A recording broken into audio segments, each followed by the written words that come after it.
Bonjour, l'objectif de ce TP, c'est de déterminer la valeur de la capacité d'un condensateur en étudiant sa charge et sa décharge en utilisant trois méthodes différentes.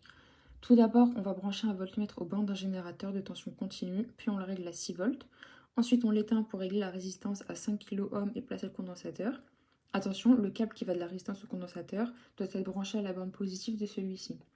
On place EA1+, EA1-, EA2+, et EA2- comme indiqué sur le schéma, et après vérification, on allume le générateur. En parallèle, on peut lancer la Pro en venant ajuster les paramètres d'acquisition. Le nombre de points doit être à 2000, la durée à 160 secondes et la période d'échantillonnage va s'ajuster automatiquement. Pour lancer l'acquisition, on appuie sur la touche F10. Pour la stopper sur Échappe. Lorsque le régime permanent est atteint, donc on a une asymptote qui est visible, c'est le signe que la charge est terminée et qu'on peut appuyer sur l'interrupteur pour passer à la décharge. Alors on débutera par la première méthode qui est celle de la tangente à l'origine. Donc on sait que taux égale à R fois C. On doit donc trouver la valeur de taux, puis manipuler cette formule pour retrouver la valeur de la capacité. Pour ce faire, on clique droit, on sélectionne l'outil tangente qu'on va positionner à l'origine de la charge.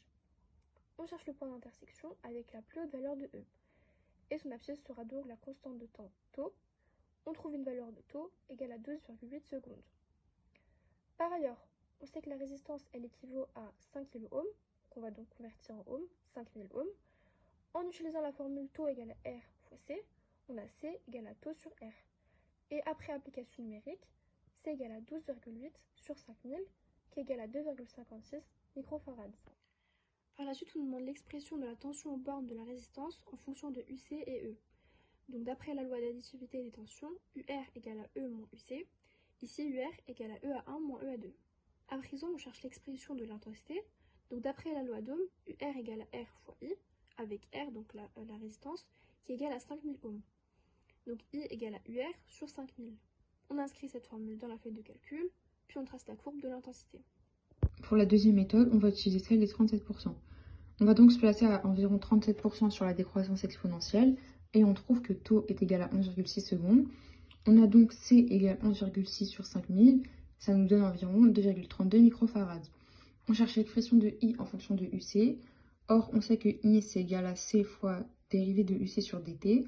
Donc dans la feuille de calcul, on va écrire UC égale dérive entre parenthèses UC point virgule temps. Et enfin la troisième méthode qui est celle de la dérivée. Donc on réalise la modélisation de la décroissance exponentielle et ensuite on en déduit grâce à cette modélisation la constante de temps. Donc comme on peut voir ici, on obtient une valeur de taux égale à 11,5 secondes. Et comme on a utilisé précédemment la formule de C égale à taux sur R, on va faire de même. Cette fois avec l'application numérique, on a C égale à 11,5 sur 5000 qui donne environ 2,3 microfarads. Et ensuite on calcule l'incertitude sur les valeurs données avec un négatif de 0,051 microfarad. Donc on trouve grâce à la calculatrice. On calcule ensuite le z-score pour nos trois méthodes, comme on peut le voir avec les valeurs affichées. Et donc si le z-score est inférieur à 2, eh bien nos résultats sont conformes. Ainsi on constate que les trois valeurs de z-score sont inférieures à 2, par conséquent elles sont conformes.